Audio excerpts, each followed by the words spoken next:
I'm really excited to be with the ACPL family today. Thank you very much again for having me. This is a great session, and I'm going to go through a lot of information. So hopefully there is enough here for everybody on the call to pick up a couple of different tricks or techniques. We're really going to talk through how to best use the FindMyPast website.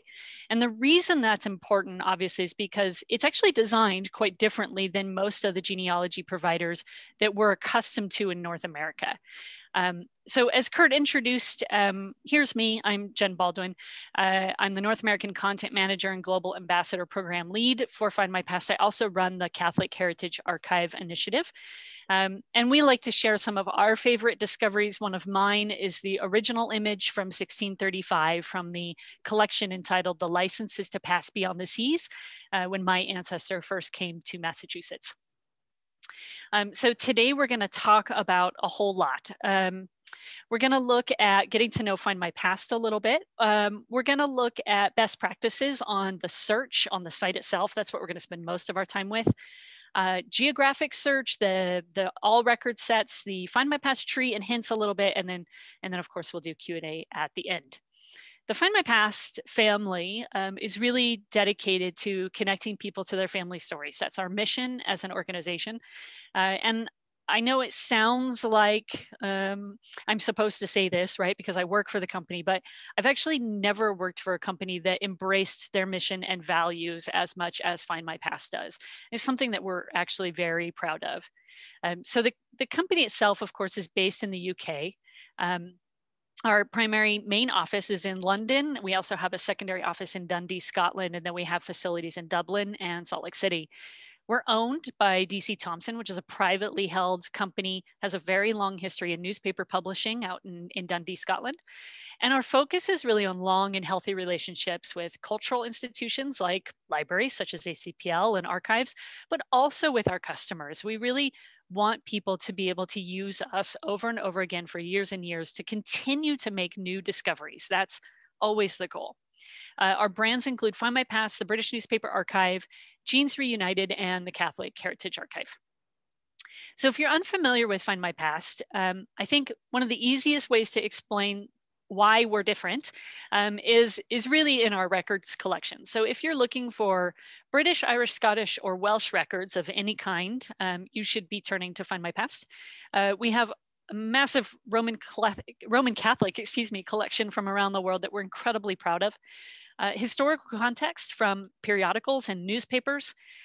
Our US marriage records collection is actually the largest available online. We also have the largest Irish collection available today. Our US and Canadian efforts are really focused around records that help you kind of cross the pond and get back to your British and Irish heritage. And so as a result, we have a variety of unique records from the Mid-Atlantic region, New York and Ontario in particular, but really kind of across the original 13 colonies and into the Midwest, kind of following the course of American migration. So a couple of things that you should know about FindMyPast right away is we are a UK company made mostly by UK employees. There are a couple of exceptions. So we're going to start this morning with a very quick pop quiz. And I want you to, if you're in the chat, feel free to answer this if you want to. The pop quiz today is, how is the War of 1812 referred to in Britain? Fastest typer wins. There's no prize though. Nothing. It's not. You're right, Meg. Meg got it right away. Very good. It's not referred to as the War of 1812. It's actually part of the larger Napoleonic Wars. And that is, of course, then where the records related to the War of 1812 are located on FindMyPast. Now, the reason I bring this up is because when you are using a site that is designed from an international standpoint, right, for those of us in North America, you really need to change your thinking a little bit.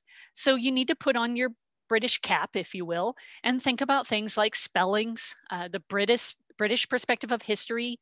What are the common types of records in the UK versus the area you're most familiar with, whether it's North America or Australia or some other location in the world, right? So think about that as you start your research, because the site is designed around British records historically, UK records. When we talk about the UK, we also, of course, need to know what that actually is. So a quick geography lesson. The UK versus the British Isles versus Great Britain, right? Those are all separate and unique entities. And today we're really going to focus on Great Britain, specifically England, really. It's likely, though, that your research is going to cover kind of all of the UK or the British Isles in general. And of course, we know that Northern Ireland and Ireland are two separate entities, and that makes Ireland, amongst other reasons, a bit trickier. When it comes to language use, we need to think about the terms and vernacular that's familiar to us versus what's familiar to the people who created the records that we publish. So as I mentioned, the War of 1812 is generally referred to as part of the larger Napoleonic Wars. Marriages could also be labeled as bands, labor unions, or trade unions, generally speaking. Zip codes, as we're familiar with in the United States, are referred to as postcodes. The Revolutionary War is referred to as the American War for Independence, or AWI. It's an acronym I've become very familiar with.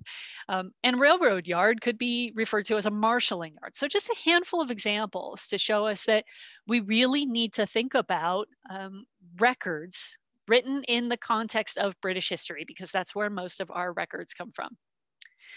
One really important difference is that there are two types of parish records in the UK. There are civil parishes and ecclesiastical parishes. And there is a very big difference between the two and the two types of records. We at FindMyPast, we have both. Civil registration starts in 1837 across England and Wales. And that is a government designated territorial designation. Ecclesiastical parishes, of course, are our parishes, right? Our church records, where we think of as birth, marriage, and death, right? So a church territorial unit, which historically covered the same geographical area as a manor, but of course is completely different in many cases as the civil parish. So when it comes to UK research, we need to really be thinking about the different types of territories and boundaries that records would be created inside. On FindMyPast, you will find the largest collection of British parish records online. From this graphic, you can see that we have a number of exclusive record sets designated by county. And then we also have records, parish records, that include all of Scotland, all of Ireland, and every county across the UK, whether that's England or Wales. Now, one of the most common questions I get asked is, what is the difference between FindMyPast.com and FindMyPast.co.uk or any of the other sites? We have an Australia site and we have an Ireland site. And I'm going to show you. So here's FindMyPast.com. This is what our homepage looks like when you are not logged into the site. It's pretty straightforward, right? Genealogy website. If you go to findmypast.co.uk, it looks like this. And that, ladies and gentlemen, is the biggest difference between the two sites, is literally what the homepage looks like. The only other differences you're really going to see are spellings, you know, the use of an OU and an S versus a Z. And you're going to see things directed to you in a different way. So for example, if you're in England, you're going to see the 1939 register on your homepage a lot, whereas those of us in the United States are not, because it's not a record set that we typically use in the US as much, right? It's a much more important record set for those in the United Kingdom. So we direct you to different record sets that we think might be of more interest, but ultimately the sites are the same. So with all of that said, let's move into some of our search best practices. Now, of course, always, no matter what site you're using, no matter what you're doing in genealogy, before you go online, you want to make sure that you create a research plan so you know what your objectives and goals are. You want to make sure that you review all of the possible online and offline sources for research, create a timeline for your ancestors so that you can adjust and add to your research as you go, and of course, put him in historical context or her. And then write everything down and review it before you start, and then keep writing. And then as you research, write some more. I think if I was to only ever give one piece of advice to genealogists for the rest of my life, it would be write as you research. It is so very important that you write down what you find or what you don't find. Now on FindMyPast, there are a handful of primary tools that we have designed to help you search the records. Now, I will start this by saying that everything on FindMyPast is designed to put you in the driver's seat. Our primary objective is to never forget that you are the genealogist. You are the person in control of your research. So every tool that we create, every hint that we offer, every new record collection we offer, whatever it is that we design, is always and constantly designed thinking about the people using it.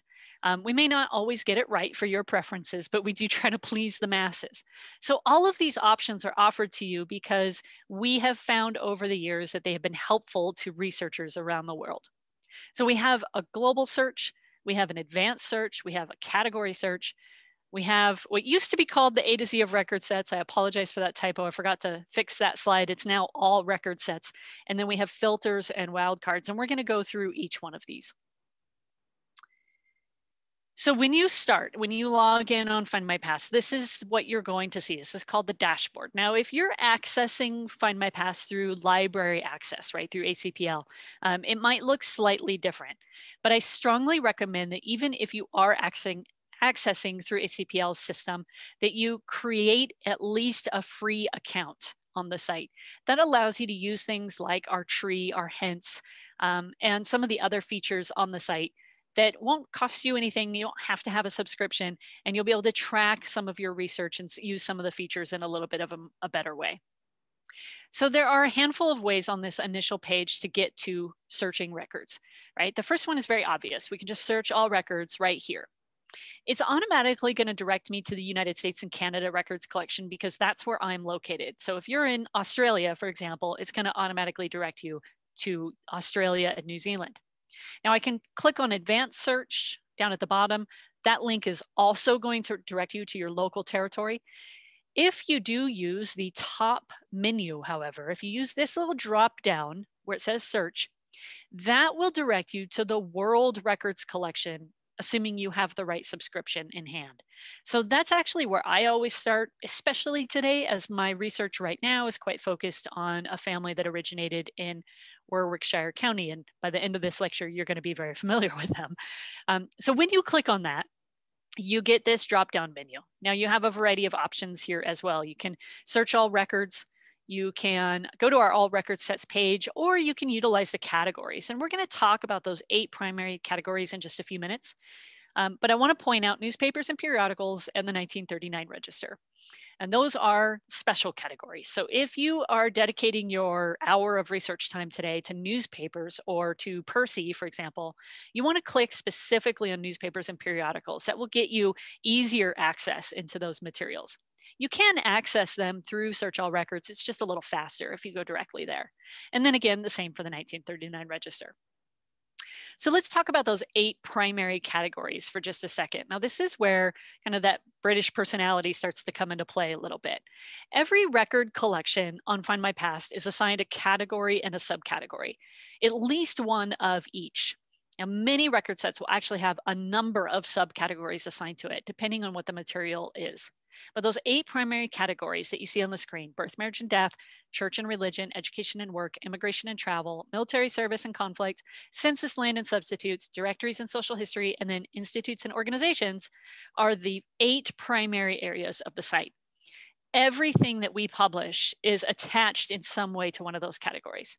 So if you understand and kind of remember this hierarchy system while you're researching, you can really find any record on FindMyPast.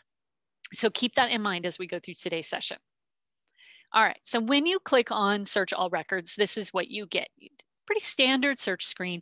Most of us are probably pretty familiar with something like this, right? Again, if you're accessing from the library, some of these pages might look a little bit different, but the search functionality will be the same.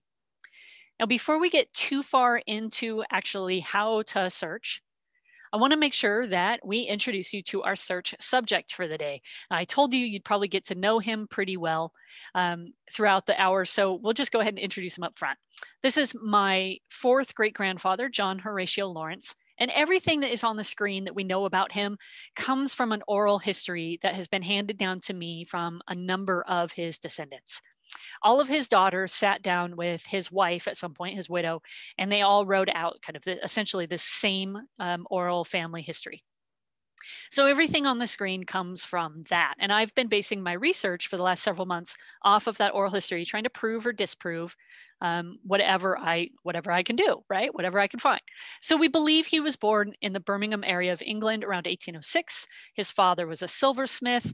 He possibly served in the English army in England and then in India before he immigrated into Canada, and then eventually settled in New York. He married a young woman named Sarah Evans, who was adopted, presumably of Welsh descent. And then as they married, they traveled from Pennsylvania across Ohio and finally into Nebraska. They had several children along the way. So that's John. We're going to talk about John throughout the hour.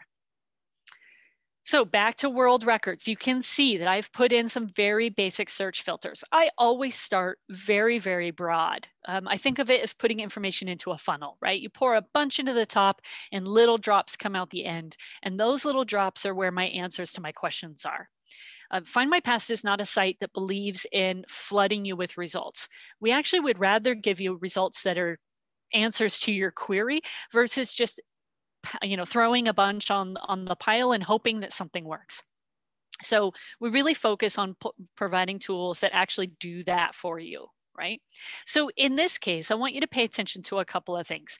First, notice the name variance check box under the last name search field. So on FindMyPast, the first name variance box is always checked, but the last name variance box is not. So you have to manually check that name variance on the surname box. And I, out of habit, just kind of generally always do that when I'm starting in my big wide funnel. I also am looking at all categories of records right now. I'm looking in the world, so the entire collection on the site, and I'm looking at every category. I haven't filtered to anything just yet. I can filter, however, using all of these different tools on the site. So there are links in the middle of the page that I've circled, like browse category, or I can use the menu bar on the left-hand side to filter to those specific categories as well. You'll notice on the bottom that I'm looking at 386, almost 387,000 results across the site. So yeah, that's a one or two too many for me. I'm not going to be able to actually search all of that in a reasonable amount of time, like in my lifetime, really. So I definitely need to break this down, right? So when we search all records, we want to always start with less. Start with little pieces of information and add layers of information one at a time slowly through the search so that you can make sure that you get everything that possibly applies. You can, of course, edit your search terms at any time on the results screen. I'll show you that in a minute. And then you can order your results by relevance to those search terms that you find. So I'll show you that as well. You can put them in any order you want. So we're back on our main search page and we're going to start a search by category. This is where I start to filter things down through my funnel. Okay, so I'm going to choose to search by birth, marriage, and death. I want to look for parish registers, or perhaps I want to look at directories and social history. Any one of these, depending on whatever your research strategy points you to for the day.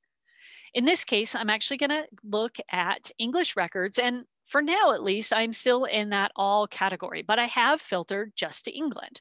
I'm still looking for John Lawrence, and I have about 190,000 results. So I've just by changing the location, the continent, I've actually narrowed down my search dramatically, right? I'm about a third or so of what I was looking at before.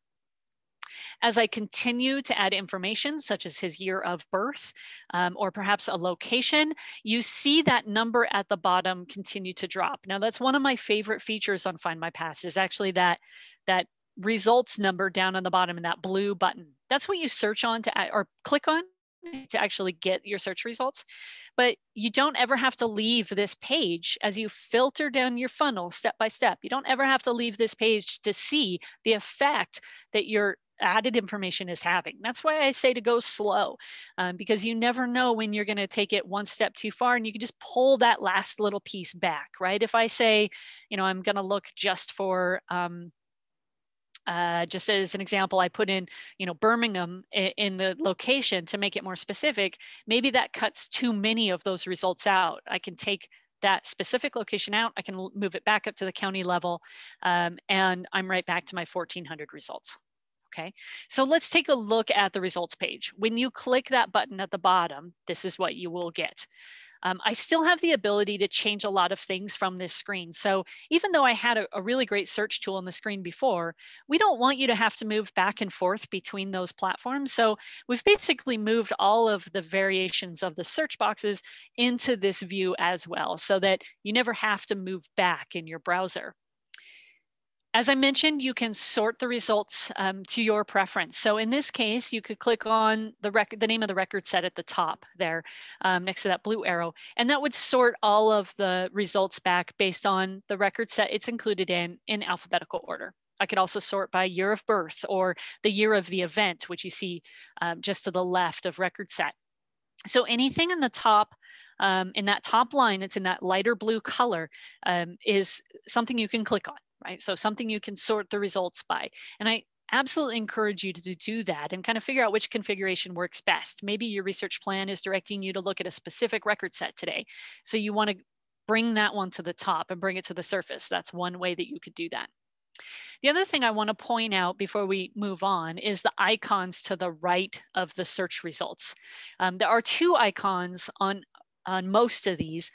Every search result on FindMyPast will bring you back with at least one of those icons. Let's zoom in a little bit so you can see what I'm talking about. So every single search result will get that little piece of paper by itself at least. And that's what we refer to as the transcription, or some of you might think of it as an index or a citation. It has a little bit more information in it. It tells you how we generated that search result. The other icon is a little picture, right? It kind of looks like a JPEG symbol. And that tells you that there's an image attached to that search result on that record.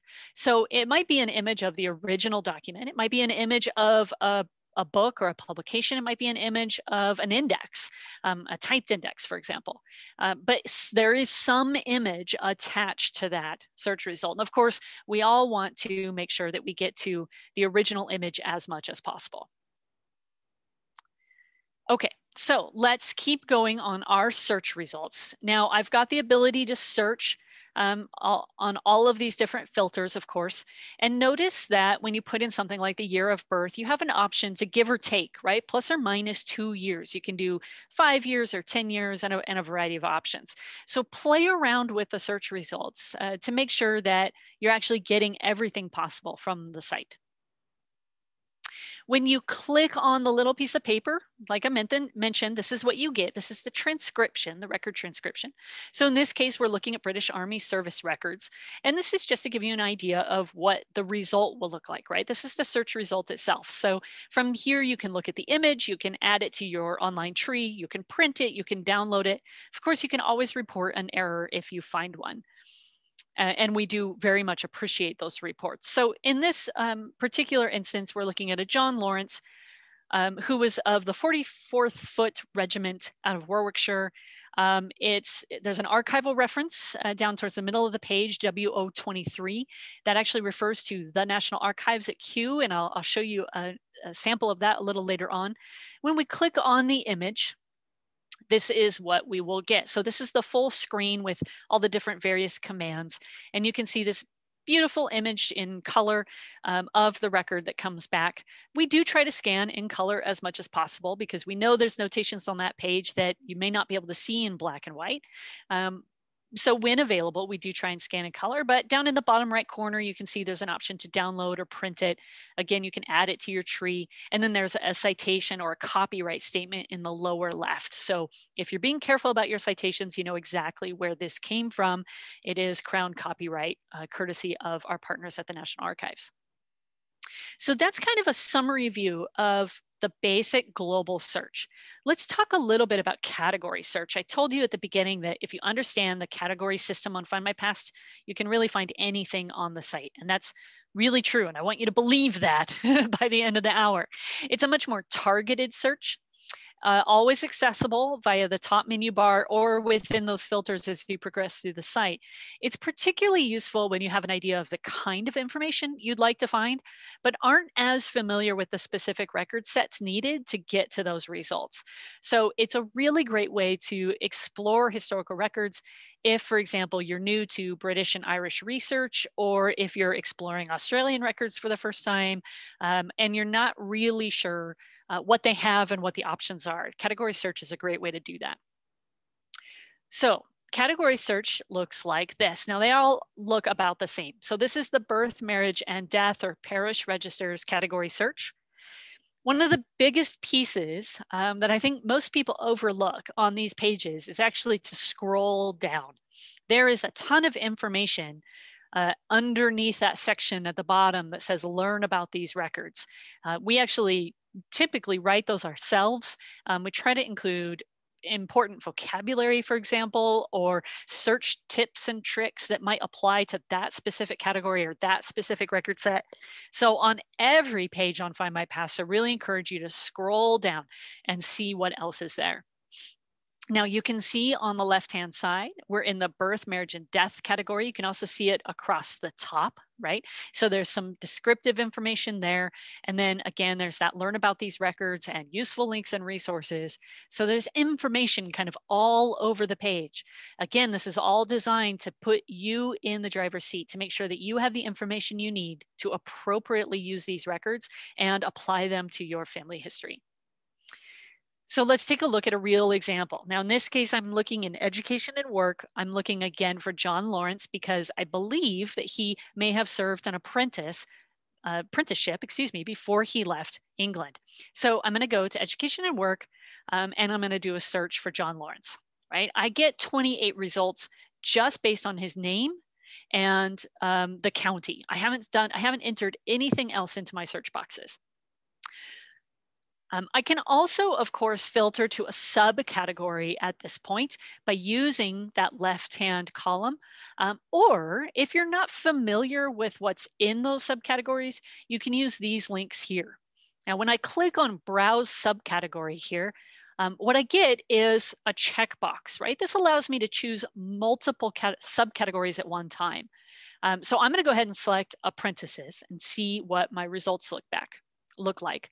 I actually end up with 4 results. Now, that may not seem like very many to you, but for me, this is a very successful search. I don't want 4 million results. That's too much. I definitely want to keep my searches very precise and succinct. In this case, I can see right off the bat that there are 2 that definitely will not apply because they're from the 1600s and John was not born until 1806. I looked at the other 2 from the 1700s to see if possibly they would be a father or a relation or some connection to silversmithing, because that's what I think his dad did. Now you'll notice that there's 2 little pink check marks on those records to the right that I have already looked at. And that just tells me exactly that I've already looked at those records. So it's one of my favorite little features of FindMyPast. It allows me to quickly scan through a results list on a search to see what I've already checked off my list and what I haven't. So just to recap, right? Categories, right? There are 8 primary categories. There are a variety of subcategories that allow you to be more specific. And the part that you haven't heard yet is that they reveal extra search fields that are useful only for those record categories. So an example of that would be in the British Army military collection. Almost all of the records have some kind of military service number identifier on the record itself.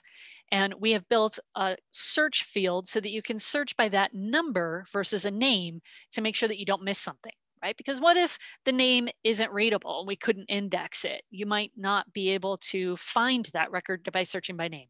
Or if the document is damaged, right? There's a series of burned records from the UK archives that would apply to, right? So as long as we can identify the military service number on the document, even if we can't find any other piece of information to index, you will be able to identify that document on the site. So if we go back into our search, right, and we're still in my education and work kind of category, I've pulled up the subcategory filter. I'm going to check apprentices, guild and trade associations, and occupations all at the same time. I can do that all at once and search them all simultaneously. And apologize that, oh, there we go. So forgot about that. If I run that search, right, I get all of my results, and you can see down here at the bottom, which you had to kind of scroll down to a little bit, there's that filter on the left-hand side that allows me to check those boxes one more time, right? I can see what I'm searching, or I can adjust my search appropriately. So again, you can do it from the pop-up screen, or you can do it in the search functionality on the left side of the screen. Now, I mentioned there's unique search fields, so that's true in the British military records, but there's some other features around the site that allows you to do this, right? You can search with as much or as little information as you like, including in some areas, right, a full date of birth, for example, or making use of a second person field or unique identifiers, right? On naturalization records, for example, you can search by anybody mentioned in the collection, not just the primary person on the document. And we try to do that as much as possible. We offer every name on the document. So let's take an example of looking at subcategories in these special search filters, right? So I'm going to take a look. I'm going to change my example for a second. I'm going to show you some Irish census filters. So if you are in the census category and you're filtered to Ireland, you notice in the middle here that you've got an option to search for other household member. Now, if you're familiar with Irish research, you probably know that most of their census materials were lost, but there are fragments from almost every year of the Irish census that survive. Not all years, but almost every year. Now, you may not see this search box, this other household member box, on any of the other kind of generic search pages because it's very specific, in this case, to the Irish census. Right? So that's one way in which we might see kind of a special search filter on one of our subcategories. You might also see it, for example, in the directories and almanacs subcategory of the churches and religion category. And if you look across the top of the screen here, you can see exactly where we are, right? We're in Ireland. Churches and religion is our main category. Directories and almanacs is our subcategory. And in this case, we can search by parish, we can search by diocese. Now, not all church records have that information, and so it's not necessarily available on every search screen, but it happens to be available in this subcategory. Now, let's show you a real life example. We're going to look at those military records, and we can search again by regiment or by soldier number. We can also browse by country. Now, this one is particularly useful for those of you who are outside of the UK. So if you're in North America or Australia and you've fallen asleep at some point, you know, this is your moment to wake up. This is a really important piece of information.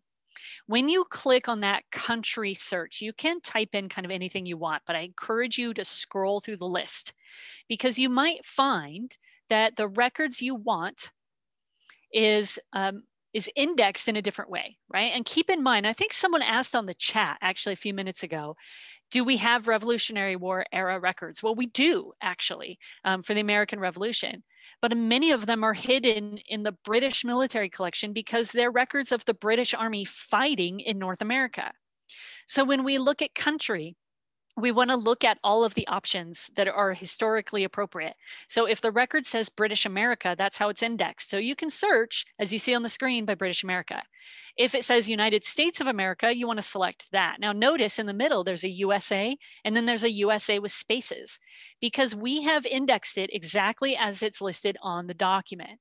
So make sure that you're using that browse country filter to get all of them. And notice over here on the far side, there's even one with a typo. There are a series of images. There's not very many of them. And if I remember right, they're from South Carolina. And the document actually says United States with an S instead of a D. But because that's what it says on the document, that's how we indexed it. And so that's how you need to search for it, right? There are other ways to do that. But if you are particularly interested in finding records, for example, from North America that might be sitting kind of hidden in these military records from the British Army, right? You want to, that's my favorite example because I keep going back to it. You want to make sure that you're using all of these different filters to help guide you along the way. So let's take a look at that. If we do this search for all of these different locations in military service and conflict, we get a variety of records, right? Most of them are from the prisoners of war collection from 1715 to 1945. And of course, during that period, America was an enemy of Britain. twice, right? And then we were allies, and so that's fine. But we're going to look at Jacob Brown. Now, Jacob Brown has a couple of entries that come up, and we find him a couple of times. The first one is this prisoners of war collection. He's listed as a sailor from New Hampshire, and he was captured. And then we see the original image. And just back here in the transcription, we see that there's an archival reference. And again, that goes to the National Archives in England. That's important.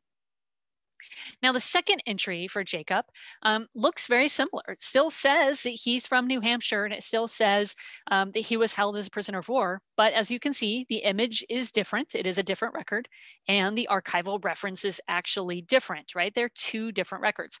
So let's put these two side by side and take a look, right? We have two primary archival reference documents, and that is your first indicator. That's your first big hint that these are in fact two different records from two different collections, and you have two different opportunities to learn about Jacob Brown and research him, right?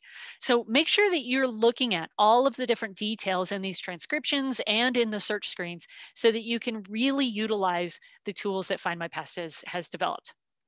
I'm going to try and speed up because I am behind schedule already. All right, so if we go into our military service and conflict number, remember I told you you could search by soldier number. This is an example of that. So I don't have any other information in my search boxes. There's no name, no locations, no years.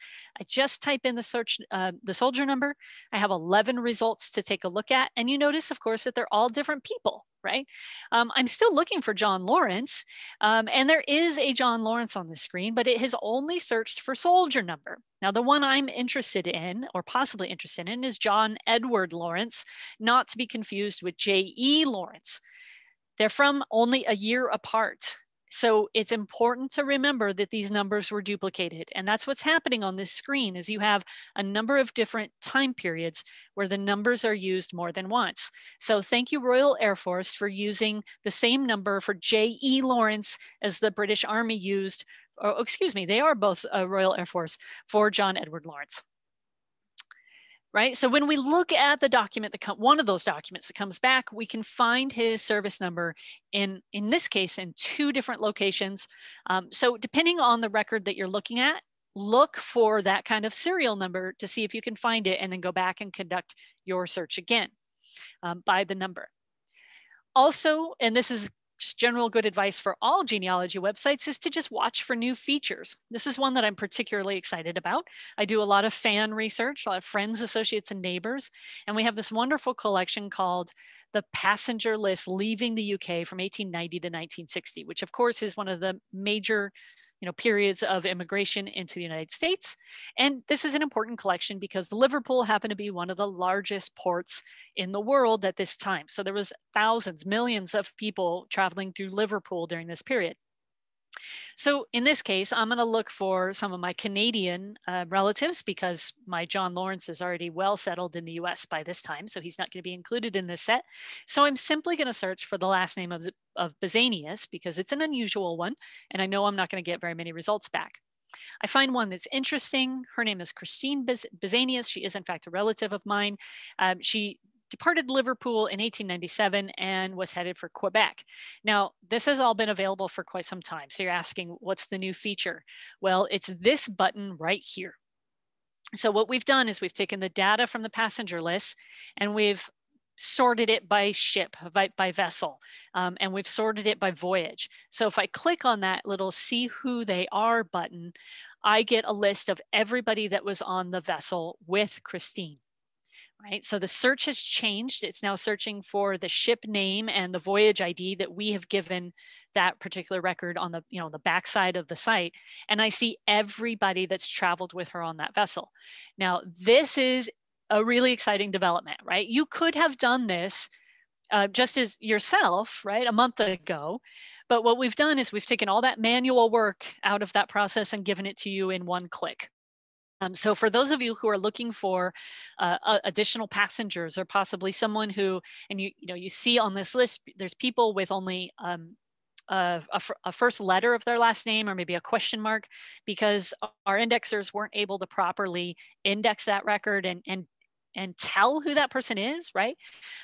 Maybe this will help you actually find your passenger of interest in this particular on this particular journey in this feature. So if you like this feature, please let us know. We'd love to hear your feedback on this. Now, this is only available on 2 record sets today. It's available on the passenger list leaving the UK, and it's also available on the 1911 census for England and Wales. It's slightly different, though, on the census. On the census, it's actually organized by occupation. So in the 1911 census, they did supply their occupation, and in many cases, they actually supplied their employer as well. And so you see in this instance that John Lawrence on the 1911 census listed himself as a railway carman. There are 242 other people near him in Warwickshire County that also have that occupation. So if you click on that button, you get a list of everybody from Warwickshire that listed themselves as an employee of the railway. So this is kind of a cool new feature that we're testing, and we're really excited to hear your feedback. So if you play around with this at all, let us know what you think. We'd really like to hear from you. All right, let's move into the all record sets part of the site. Now this is essentially our card catalog, if you will, but think of it as a card catalog combined with a search engine, because we've kind of made it a bit fancier and a little bit easier to use in the last couple months. We're pretty excited about this too. So you can do keyword searches, location searches, or you can just simply scroll through the list based on country. So this is what it looks like, all record sets. When you open the page, depending on where you're located in the world, it will auto filter you to a location. So right over here on the left-hand side, for me in the United States, in Canada, it will auto filter to the world category. For those of you in Ireland, it will filter to Irish records. If you are in the UK, it will filter to England and Wales. But if you're in Australia and New Zealand, it will go to world. So hopefully that is helpful for everybody. Now you can search all of the world's records. You can type in a keyword and see what comes up. You can search even by a year range if you're looking for a specific time period. So for example, if you're looking for records that were created during the American Revolutionary War, you can just enter the years of the war and see what happens. When you first enter this page, they come up based on size, so the number of records. So because I'm in the United States marriages is the largest record set we have for the United States, and so that hits the top of the list for me. But I can sort these by the name of the record set, by the size, by the category, or the subcategory. Okay, so we know that John Lawrence immigrated into Canada, or I think he did anyway. So I'm going to change my search to Canada. I want to look at all the Canadian immigration records. So I simply change the drop down to Canada, and then I filter by category. So travel and migration comes to the top of the list. And there I have all of the records on FindMyPast that I can access for Canadian immigration. If we wanted to see Catholic records, for example, I simply type the word in Catholic. And in this case, I've kept it to the United States. And there on the screen, you have our New York, our Chicago, Philadelphia, Cincinnati, Baltimore Catholic records, Sacramento registers, and so forth. Someone asked, can you choose world? Yes, you can. You can absolutely leave it at world and do a search in any of these filters. And then the year span, I'm searching 1800 to 1835 because I think that's about when John was still in England. I've got it on England, and there are the records that I can utilize across all the categories and across the site. Now for North America, we have a couple of partners in particular that also are searchable by the name of the partner. So in this case, we've searched for the Historical Society of Pennsylvania, and you see all of their records come up. We also have that ability with the New York Genealogical and Biographical Society, with the Periodical Source Index, which of course is hosted and created by Allen County Public Library, and then all of those Catholic archdioceses that I showed you a second ago. All right, in the UK, location is everything. I love this map. It's from 1800, and it shows the road on which my ancestors used to live on back in the 1600s in London. I have to include maps. They're one of my favorite things. But it is important to note that when you are working in the UK, you need to understand civil, religious, and other boundaries. And we started to talk about this at the beginning of the hour, so I'm going to pick back up on that thread. Records on the site are generally categorized by category and by location based on the creator of the record. So parish records are divided by parish, civil registration records are divided by county, okay, or the civil district. Now, when it comes to genealogical research, I fully believe that we all need maps. In England alone, there were 15,600 parishes in 1851, but only 623 civil registration districts. So you can see immediately that the difference between a parish and a civil registration district is dramatic. All of those may overlap. And at that time, right, 1851, there are already 86 historic counties across Britain. So having maps at your fingertips can be really important. Here's those numbers I just rattled off, right? 15,600 parishes, 623 civil registration districts, and of course, they may all overlap. So we approached this problem, probably about 18 months ago or so, maybe 2 years ago. And we created what we call the location search or the radius search. Now, this is available today on UK record sets only, but it allows you to essentially eliminate man-created, human-created boundaries. Right? Because you can be born in one county and actually record the birth in another county, or be born in one county and record it in your civil registration district, but then record it in your parish district in technically another place. We just decided to get rid of all those man-made boundaries. If you need access to maps, I highly recommend maps.familysearch.org. It's the English jurisdictions of 1851. It allows you to see kind of all of these different boundaries in one screen. It's a fabulous tool. Absolutely recommend, if you have any British research at all, that you utilize this site. They took it down for a while, but it is back now and it's live. So in just this example, right, we're looking at Warwickshire, right, the Birmingham area, and you can see all the different boundaries. And I've selected the parish, the county, the civil registration district, and the diocese, because I need to search all of them. Now, this search radius tool allows me to search all of them at once. I'm going to skip this because it's just more data. So let me show you how this works. So if we go into our birth, marriage, and death category, and we want to search for John Lawrence, right, which is what I've done, born in 1806 in Warwickshire in the United Kingdom.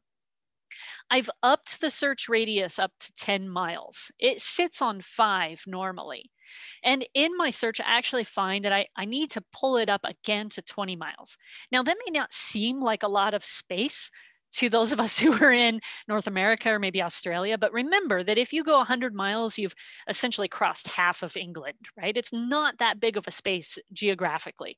So 100 miles is a good radius, right? If you've hit the 100-mile mark, you probably need to reconsider your search filters. So when I apply this search, it essentially, again, eliminates the risk of missing something because of these man-made boundaries, or something that may not have existed when our ancestor was actually living there, right? So you see in my search results that I have a couple of different counties of search results that come back that allow me to kind of expand the borders of my research. Now, one of the biggest myths that I hear all the time about English or British genealogy is that my ancestors didn't really move around that much. And that's actually, generally speaking, not true. They did move around. They moved in small radiuses, though. They moved typically within 20 miles or less. Many of our ancestors were farm laborers or servants or seasonal employees, so they went where the work was. And in fact, in the 18th century, almost half of the population of England did not die in the parish in which they were born. So your ancestors very much did move around, and unless they were of the elite class, and then you kind of know where they were. But for most of us, for average folks, right, they did move around quite a bit. So that search radius tool becomes really, really helpful. Now, let's talk a little bit about some of the other features across FindMyPast. And these are generally true of all genealogy websites, right? Or really any website. You want to do wildcard searches as much as possible, can really be the difference between success and failure. So use them often, use them on all of the sites that you utilize. We have 2 types of wildcards on FindMyPast. We have a question mark and an asterisk. The question mark is replacing a letter that could be anything at all, right? So if you're looking for a particular surname, for example, you would use the question mark to replace between the L and the end, and you might get Ryland, Ryland, or Ryleen. And I'm mispronouncing those on purpose. It's helpful when something may have been mistranscribed or potentially unreadable. Right. The other wildcard that we have is the asterisk, and that's helpful when you're not really sure if there's any letters there at all, or how many there might be, or what they might be. So when spellings change over time, for example, the surname Cleland can be spelled in a variety of different ways, or when a particular definition is unknown. So in the example of coal, it could be coal miner, coal hewer, coal mine worker, and so forth. So keep in mind those wildcards. They're actually really, really useful. And again, generally applicable to every site that you utilize. You want to make sure that you get the most out of the entire collection. And I mentioned this before, but I will say it again, scroll down. Every collection on FindMyPast has some kind of collection description and a learn more area and an area that talks about related records. So if you're looking at the British Army Service Records, for example, you want to scroll down to learn more about these records, use the useful links and resources. You can see where we got the material from in the first place. In this case, it's the National Archives. So you know who to ask if you have additional questions or you want to see what else they have. When you go into these, when you scroll down and you learn more, you can get search suggestions, you can get vocabulary. And in these big record collections like this, it's especially important to see where the records actually come from and their unique identifiers from the original archive. In this case, I want to point you to towards the bottom of the screen. It says WO22, Royal Hospital in Chelsea. That code, that WO22, is one that you will probably see a lot on FindMyPast, and it refers to the archival reference in the National Archives. So if you move into the National Archives website and you search for WO22, you are able to match those records up and find them so that you can learn more or see what else they have or what's not digitized yet and so forth. Okay. Couple of last suggestions and we'll move into questions. There is a tree product on FindMyPast. We encourage you to upload your GEDCOM if you have one. This is available for free. You can see most of these tools for free with a free account. It just does help you keep your things organized and attach records and so forth. You will get hints when you upload. So simply just go to the family tree drop down in the main menu and click on import a tree and you can upload your GEDCOM from there. Now, the hints are up to you, of course. Every researcher has to make a decision about those hints, and you can see them in your tree with those little orange buttons. But one of the things I really want to point out about the hints on FindMyPast is our trees, our online trees. Now, we have just started hinting. We've just started offering tree-to-tree hinting. We've only been doing this for about a year. We had a very firm privacy policy for our users for a long time.